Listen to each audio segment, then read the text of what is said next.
മഴത്തോരു മുൻപേ എന്ന കിടിലൻ പരമ്പരയിൽ ഉടൻ വരുവാൻ പോകുന്ന മറ്റൊരു അടിപൊളി എപ്പിസോഡിലേക്ക് എല്ലാ പ്രിയപ്പെട്ടവർക്കും ഒരിക്കൽ കൂടി സ്വാഗതം. കടപ്പാട്ടൂരെ വീടിനോട് അലീന വിട പറയുവാൻ പോകുകയാണ്. പുറപ്പെടുന്നതിന് മുൻപ് അവസാന നിമിഷം തന്റെ പെറ്റമ്മയായ വൈജയന്തിയെ ഒന്ന് നേരിൽ കാണുവാനും വൈജയന്തിയോട് സംസാരിക്കുവാനും വിട പറയുവാനും അവൾ ആഗ്രഹിച്ചു. അതിനുവേണ്ടി വൈജയന്തി താമസിക്കുന്ന വീട്ടിലേക്ക് രോഹിത്തിനെ കൂട്ടിക്കൊണ്ട് അലീന എത്തുകയും തുടർന്ന് ആ വീട്ടിൽ സംഭവിക്കുവാൻ പോകുന്ന ഹൃദയഭേദകമായ കാര്യങ്ങളുമാണ് ഈ എപ്പിസോഡിൽ പറയുവാൻ പോകുന്നത്.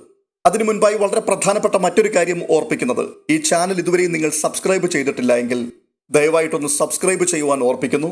ഈ വീഡിയോകൾ കാണുന്ന നല്ലൊരു ശതമാനം ആൾക്കാരും സബ്സ്ക്രൈബ് ചെയ്യാതെയാണ് കണ്ടുകൊണ്ടിരിക്കുന്നത്. അതുകൊണ്ട് ദയവ് ചെയ്ത് അത് ഒന്ന് ഓർമ്മിപ്പിക്കുകയാണ്. ഒപ്പം ഈ വീഡിയോ ഇഷ്ടപ്പെട്ടാൽ ലൈക്ക് ചെയ്യുകയും ഹൈപ്പ് ചെയ്യുകയും നിങ്ങളുടെ അഭിപ്രായങ്ങൾ കമന്റ് ബോക്സിൽ രേഖപ്പെടുത്തുകയും ചെയ്യണമെന്നുകൂടി ഓർമ്മപ്പെടുത്തുന്നു. കടപ്പാട്ടൂരിലെ വീട്ടിൽ നിന്നും വൈജയന്തി പിണങ്ങി സ്വന്തം വീട്ടിലേക്ക് പോയതായിട്ടാണ് നമ്മൾ പരമ്പരയിൽ കാണുന്നത്. എന്നാൽ നോവലിലെ ആവിഷ്കാരമനുസരിച്ച് വൈജയന്തി ഒരു വാടക വീടെടുക്കുകയും ഒരു ഹോം നേഴ്സുമൊത്ത് അവിടെ പാർക്കുകയും ചെയ്യുന്ന കാഴ്ചകളാണ്. അവിടേക്കാണ് രോഹിത്തും അലീനയും യാത്ര പറയുവാൻ വേണ്ടി എത്തുന്നത്. ഒരുപക്ഷെ വരും ദിവസങ്ങളിൽ മാളിയേക്കൽ വീട്ടിൽ നിന്നും വാടക വീട്ടിലേക്ക് വൈജയന്തി മാറി താമസിക്കുന്നത് പരമ്പരയിൽ കാണുവാനും സാധ്യതയുണ്ട്. എന്തായാലും ഇന്നത്തെ എപ്പിസോഡിലേക്ക് നമുക്ക് പോകാം. വൈജയന്തി പാർക്കുന്ന വീടിന്റെ കാർ പോർച്ചിലേക്ക് രോഹിത്തും അലീനയും കൂടി ഒരുമിച്ച് വണ്ടിയിൽ വന്നിറങ്ങി.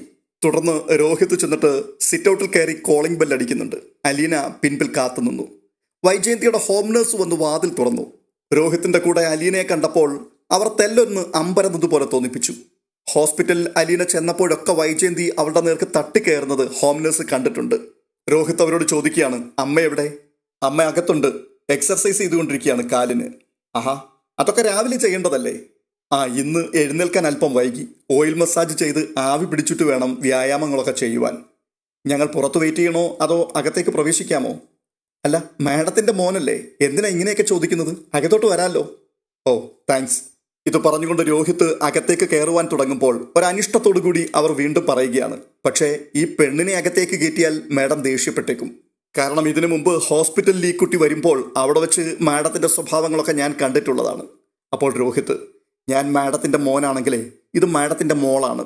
രോഹിത്തിന്റെ ആ വാക്കുകൾ കേട്ടുകൊണ്ട് അലീന ഒരു നിമിഷം ഒരു നടുക്കത്തോടെ നിന്നു. എന്തറിഞ്ഞിട്ടാണ് ഇവൻ ഇങ്ങനെയൊക്കെ സംസാരിക്കുന്നത് എന്നുള്ള ചിന്തയിൽ. ഹോം നേഴ്സിന് മനസ്സിലായി അവൻ ഭരിത രൂപേണ പറഞ്ഞതാണെന്ന്. അപ്പോൾ അവൾ ഓർമ്മപ്പെടുത്തുകയാണ്, അല്ല മാഡം ചോദിക്കുമ്പോഴും ഇങ്ങനെ തന്നെ പറഞ്ഞേക്കണം കേട്ടോ. ലിവിംഗ് റൂമിൽ അവരെ നിർത്തിയിട്ട് ഹോം നേഴ്സ് അകത്തേക്ക് പോയി. 10 മിനിറ്റോളം അവർക്ക് അവിടെ കാത്തിരിക്കേണ്ടി വന്നു. ഡോർ കർട്ടന് പിന്നിൽ കാലൊച്ച കേട്ട് രോഹിത്തും അലീനയും ഒരേ സമയം അവിടേക്ക് നോക്കുമ്പോൾ ഇരു കൈകൊണ്ടും ഡോർ കർട്ടൻ വകഞ്ഞു പിടിച്ചുകൊണ്ട് വൈജയന്തി മുഖം മുൻപിലേക്ക് നീട്ടി. അവരുടെ മുഖത്തപ്പോൾ വജ്രത്തിന്റെ കാഠിന്യമുണ്ടായിരുന്നു. ശിലാസൂചികകൾ പോലെ കുത്തിത്തുളയ്ക്കുന്ന നോട്ടം. അവരുടെ മുഖത്തേക്ക് തന്നെ നോക്കി നിൽക്കെ അലീനയുടെ മനസ്സിൽ വിവിധ വികാരങ്ങൾ അലതല്ലി. മനസ്സ് പറയുകയാണ്, അമ്മയാണത്, തനിക്ക് ഈ ഭൂമിയിൽ ജന്മം നൽകിയ സ്ത്രീ. ആ കടപ്പാടിന് പകരം വെക്കുവാൻ എനിക്കൊന്നുമില്ല. താൻ അനാഥയായി വളരേണ്ടി വന്നു എന്നതും സ്വന്തം മകളാണെന്നറിയാതെ തന്നെ ദ്രോഹിക്കുകയാണ് എന്നുള്ളതും ഒടുവിൽ അവർ നിമിത്തം തന്നെ തനിക്ക് ആ വീട് വിട്ടു പോകേണ്ടി വരുന്നു എന്നുള്ളതും എല്ലാം ആ കടപ്പാടിന്റെ മുൻപിൽ നിസ്സാരമാണ്. ഏതാനും മാസങ്ങൾക്ക് മുമ്പ് അമ്മയെ ഒരു നോക്ക് കാണുവാനുള്ള ആർത്തിയോടുകൂടി കടപ്പാട്ടൂരെ വീട്ടിലേക്ക് കയറി വന്നത് അവൾ ഓർത്തു. എന്തൊരു ഉത്കടമായ ആകാംക്ഷയായിരുന്നു. ആദ്യം കണ്ടപ്പോൾ എന്തൊരു ആനന്ദമായിരുന്നു. മിണ്ടാനും അടുത്തു ചെന്ന് നിൽക്കാനും ഒന്ന് തൊടാനുമൊക്കെ എന്തൊരു കൊതിയായിരുന്നു. ബ്രിജിത്ത മമ്മി പറഞ്ഞ വാക്കുകൾ ഇപ്പോഴും ഓർമ്മയിലുണ്ട്. ഒരു ചില്ലുഭിത്തിക്ക് അപ്പുറത്ത് നിന്നുകൊണ്ട് മാത്രമേ നീ നിന്റെ അമ്മയെ കാണാവൂ. നീ അവരുടെ മകളാണെന്ന് ഒരിക്കലും അവരറിയുവാൻ ഇടവരരുത്. നീ ജീവിച്ചിരിപ്പുണ്ട് എന്നറിഞ്ഞാൽ തകർന്നു പോകുന്നൊരു ജീവിതമാണ് നിന്റെ അമ്മയുടേത്. ആ വാക്കു പാലിച്ചുകൊണ്ട് ഇപ്പോൾ ഞാൻ മടങ്ങുകയാണ്. ഒറ്റ പിഴവേ പറ്റിയിട്ടുള്ളൂ, അച്ഛൻ അറിഞ്ഞു. സാരമില്ല. ഈ ചിന്തകളിൽ മുഴുകി അലീന ഇരിക്കുമ്പോൾ വൈജയന്തി മുൻപോട്ട് മുടന്തി വരുന്നതിന്റെ ശബ്ദം അവൾ വീണ്ടും കേട്ടു. അമ്പരപ്പോടുകൂടി അലീന വീണ്ടും വൈജയന്തിയുടെ മുഖത്തേക്ക് നോക്കുമ്പോൾ വൈജയന്തിയുടെ ആക്രോശത്തോടെയുള്ള ചോദ്യം, ആരുടെ അനുവാദം ചോദിച്ചിട്ടാടി നീ ഈ വീട്ടിൽ കാലുകുത്തിയത്? അപ്പോൾ രോഹിത്തിന്റെ മറുപടി, ഞാനാണ് അലീന ചേച്ചി ഇവിടേക്ക് വിളിച്ചുകൊണ്ടുവന്നത്. അതിന് പാസ് എടുക്കണമെന്ന് എനിക്കറിയില്ലായിരുന്നു. ഓഹോ, അപ്പൊ നീയായിരുന്നു അവളെ ഇങ്ങോട്ട് കെട്ടി എഴുന്നള്ളിച്ചത് അല്ലേ? നിന്റെ അച്ഛൻ കൈയൊഴിഞ്ഞു അവളെ? രോഹിത്തിന്റെ മുഖം അത് കേട്ടുകൊണ്ട് ചുവന്നു. അവൻ പറയുകയാണ്, ഞാൻ പീഡന കേസിൽ പ്രതിയാകുകയും ജയിലിലും കോടതിയിലും ഒക്കെ കയറുകയും ചെയ്തു എന്നുള്ളത് നേരാണ്. എന്നാലും ഇപ്പൊ എനിക്ക് തോന്നുന്നത് ഞാൻ അമ്മയുടെ അത്രയും അധപ്പതിച്ചിട്ടില്ലെന്നാണ്. പെട്ടെന്ന് അലീന കൈയെടുത്ത് രോഹിത്തിനെ തടഞ്ഞുകൊണ്ട്, രോഹിത്തെ വേണ്ട. ഇത്രയും പറഞ്ഞിട്ട് അലീന വളരെ ശാന്തതയോടെ വൈജയന്തിയുടെ മുഖത്തേക്കൊന്ന് നോക്കി. എന്നിട്ട് പറയുകയാണ്, ഞാൻ ഒന്ന് കാണാനും യാത്ര പറയാനും വേണ്ടി മാത്രം വന്നതാ. അത്രയും പറഞ്ഞപ്പോഴേക്കും അലീനയുടെ മിഴികൾ നിറഞ്ഞൊഴുകുവാൻ തുടങ്ങി. എന്നിട്ട് വീണ്ടും അറിഞ്ഞോ അറിയാതെയോ ഞാൻ എന്തെങ്കിലും തെറ്റ് ചെയ്തിട്ടുണ്ടെങ്കിൽ എന്നോട് ക്ഷമിക്കണം. എനിക്ക് ഒരു ശത്രുതയുമില്ല, ഒരു പിണക്കവുമില്ല. എൻ്റെ അമ്മയായിട്ട് കരുതി ഞാൻ പ്രാർത്ഥിച്ചിട്ടേ ഉള്ളൂ. അന്നും ഇന്നും ഇനി എന്നും അങ്ങനെ തന്നെ ആയിരിക്കും. നിന്റെ പ്രാർത്ഥനയുടെ ഫലമാണല്ലോടി ഇപ്പോഴത്തെ എൻ്റെ ഈ അവസ്ഥ.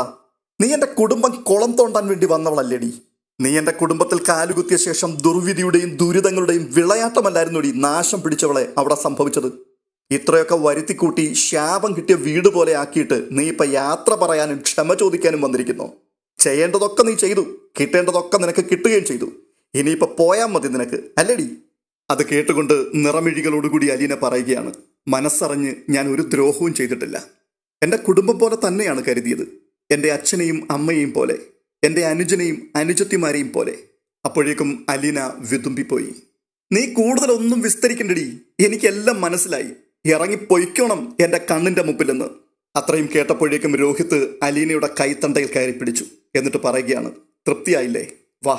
അതോ ഇനി വേണോ? വേണമെങ്കിൽ കുറച്ചുകൂടെ നിന്ന് കേൾക്കാം.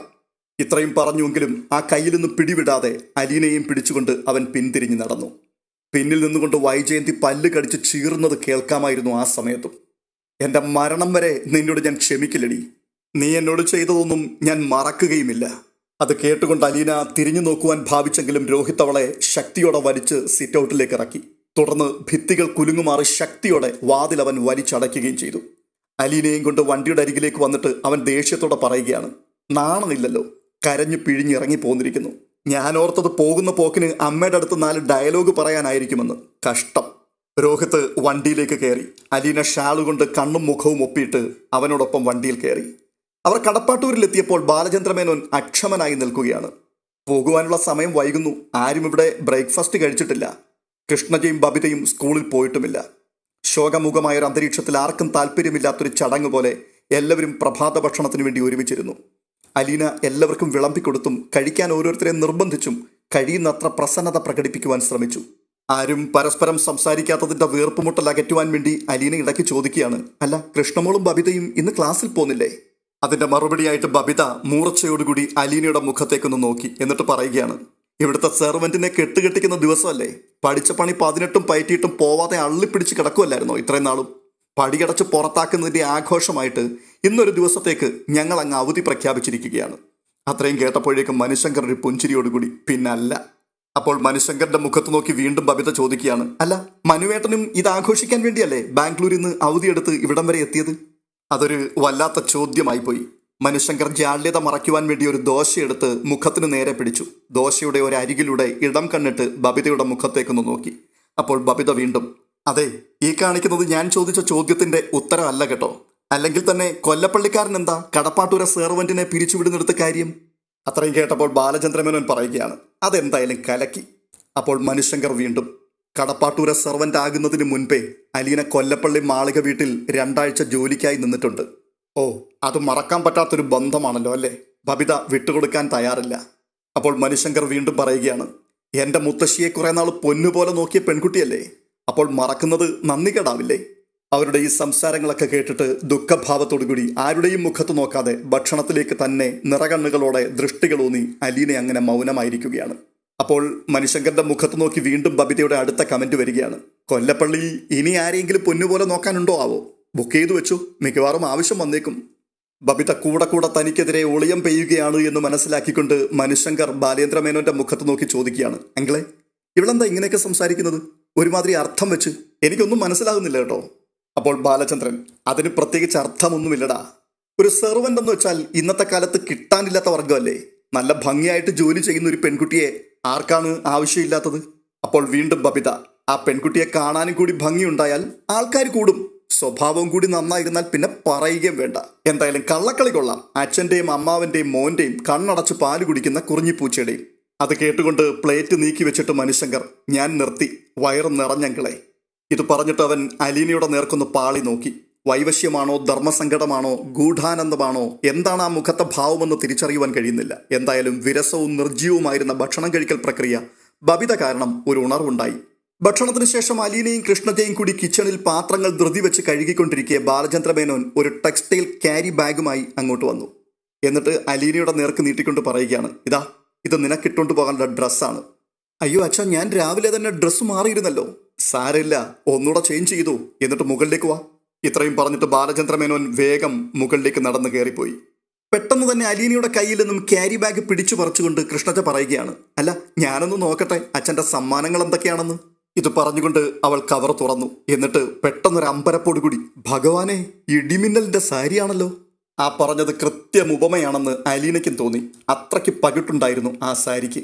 സാരി എടുത്ത് തോളത്ത് പുതച്ചുകൊണ്ട് അലീന ഒരാത്മഗതം പോലെ പറയുകയാണ്, ഇതിന് എന്തു വിലയായി കാണുമോ എന്തോ, 1,000-ന് മീതെ ഉറപ്പാണ്.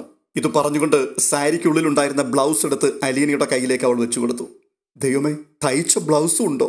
അലീന അന്തം വിട്ടുപോയി. ഇതെങ്ങനെ ഒപ്പിച്ചു?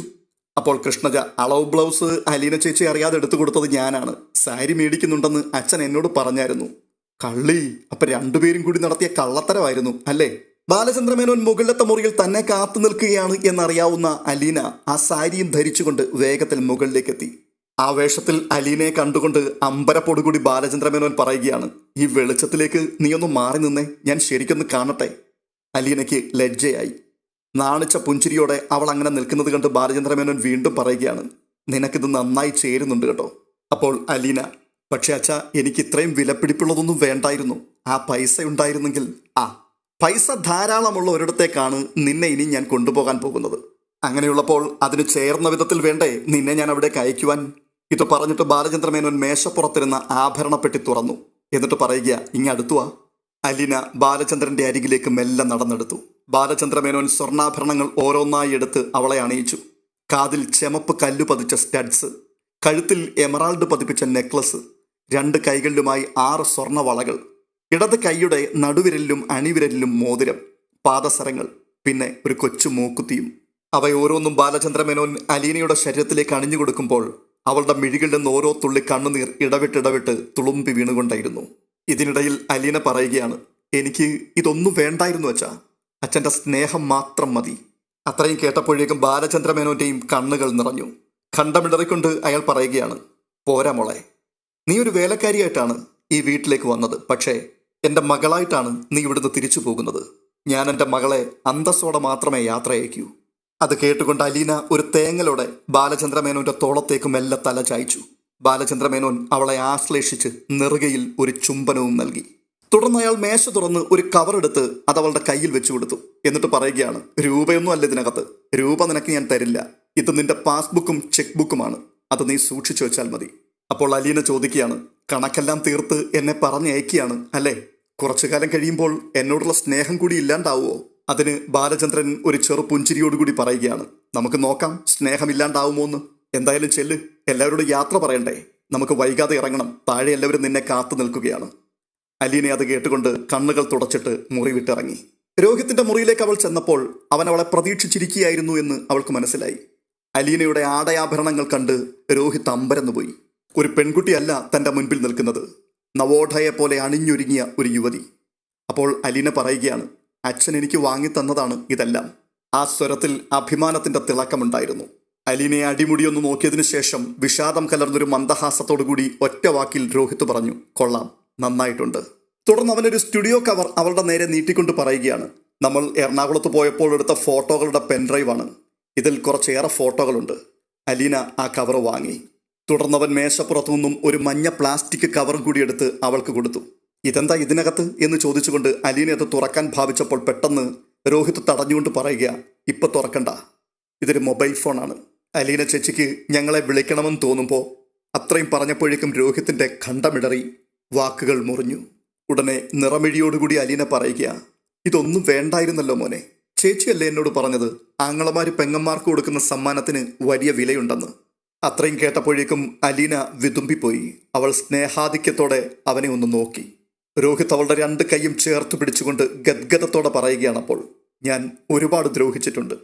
ഈ മുറിയിൽ വെച്ച് ഹരിയുടെ കൂട്ടുപിടിച്ചുകൊണ്ട് മാനം കെടുത്താൻ പോലും ശ്രമിച്ചിട്ടുണ്ട്. എന്നോട് ക്ഷമിക്കണം.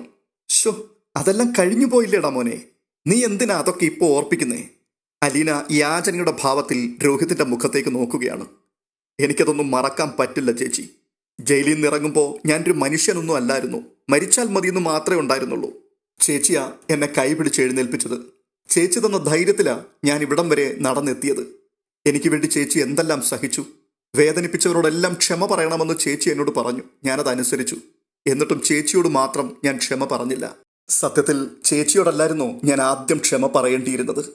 അലീന അപ്പോഴേക്കും ഒരു വിങ്ങിപ്പൊട്ടലോടുകൂടി രോഹിത്തിനെ ആശ്ലേഷിച്ചു. അവൻ്റെ നെറ്റിയിൽ ചുംബിച്ചു. സാരമില്ല, സാരമില്ല മോനെ.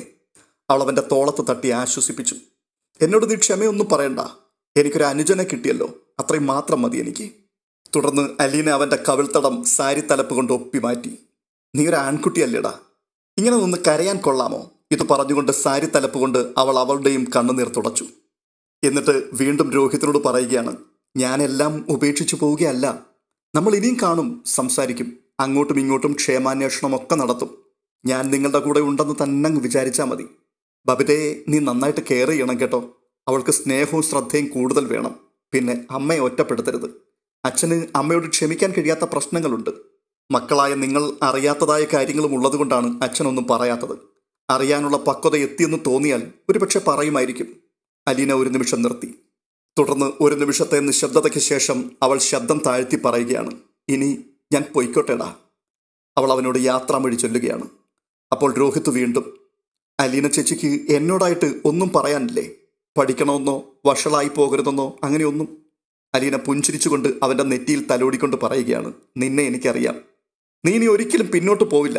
ചെറിയൊരു കുരുത്തക്കേട് തോന്നിയാൽ പോലും നീ എന്നെ അന്നേരം ഓർക്കും. തുടർന്ന് അലീന ആ മുറിയിൽ നിന്നും ഇറങ്ങി. പിന്നാലെ രോഹിത്തും. അലീനയും രോഹിത്തും കൂടി കോണിപ്പടി ഇറങ്ങി താഴേക്ക് ചെല്ലുമ്പോൾ മണിശങ്കറും കൃഷ്ണജയും ബബിതയും താഴെ കാത്തു നിൽക്കുന്നുണ്ടായിരുന്നു. അലീനയെ കണ്ട് ബബിത ഒന്ന് ചോളമടിച്ചു. എന്നിട്ട് പറയുകയാണ്, ഹ്യോടാ, ഇതാരാ എൻ്റെ അപ്പനെ? കല്യാണ പെണ്ണോ? മനുവേട്ടാ, അച്ഛൻ അലീന ചേച്ചിയെ ആർക്കോ കല്യാണം കഴിച്ചു കൊടുക്കുവാൻ പോവാണെന്ന് തോന്നുന്നു. മണ്ണും ചാരി നിന്നവൻ പെണ്ണും കൊണ്ട് പോവോ എന്തോ. അത് കേട്ടുകൊണ്ട് അലീന സ്നേഹശാസനയോടുകൂടി ബബിതയുടെ മൂക്കിൽ കയറി പിടിച്ചു വലിച്ചുകൊണ്ട് പറയുകയാണ്, പോടി അവിടുന്ന്. അവളുടെ ഒരു തമാശ കേട്ടില്ലേ? ഈ സമയത്ത് മണിശങ്കറിന്റെ നോട്ടം അലീനയുടെ മുഖത്ത് തന്നെയായിരുന്നു. അവന് കണ്ണെടുക്കുവാൻ കഴിയുന്നില്ല. അലീന പെട്ടെന്നൊരു നിമിഷം പ്രഭുകുമാരിയായി മാറിയതുപോലെ അവന് തോന്നി. പെട്ടെന്ന് തന്നെ ബബിത ഇങ്ങോട്ട് നീങ്ങി നിൽക്ക്, കാണട്ടെ കാണട്ടെ ഇത് പറഞ്ഞുകൊണ്ട് കൂടുതൽ വെളിച്ചമുള്ള ഇടത്തേക്ക് അലീനയെ മാറ്റി നിർത്തി. എന്നിട്ട് സ്വർണ്ണാഭരണങ്ങൾ തൊട്ടും പിടിച്ചുമൊക്കെ നോക്കി. അപ്പോഴേക്കും ബാലചന്ദ്രൻ അവിടേക്ക് വന്നിട്ട്, മതി മതി, എനിക്ക് രാത്രിക്ക് മുമ്പ് ഇങ്ങ് തിരിച്ചെത്തേണ്ടതാ. അത് കേട്ടുകൊണ്ട് കൃഷ്ണജ പെട്ടെന്ന്, അച്ഛാ ഒരു മിനിറ്റേ, ഇത് പറഞ്ഞിട്ട് കൃഷ്ണജ അലീനയെ കൂട്ടിക്കൊണ്ട് തൻ്റെ മുറിയിലേക്ക് പോയി.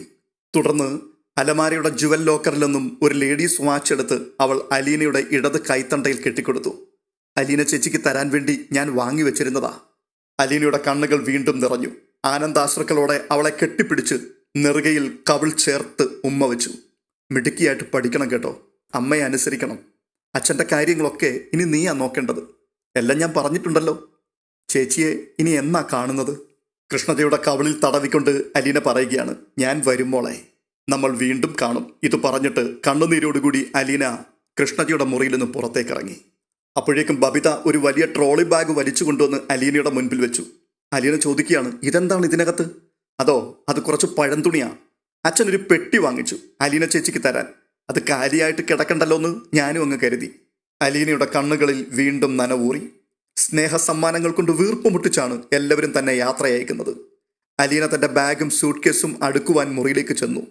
പെട്ടി നേരത്തെ അടുക്കിയിരിക്കുന്നു. ഇനി ഒരു ബാഗ് മാത്രമേ ഉള്ളൂ. തൻ്റെതായ സാധനങ്ങളെല്ലാം അവൾ അതിനുള്ളിൽ അടുക്കി സിബ് വലിച്ചിട്ടു.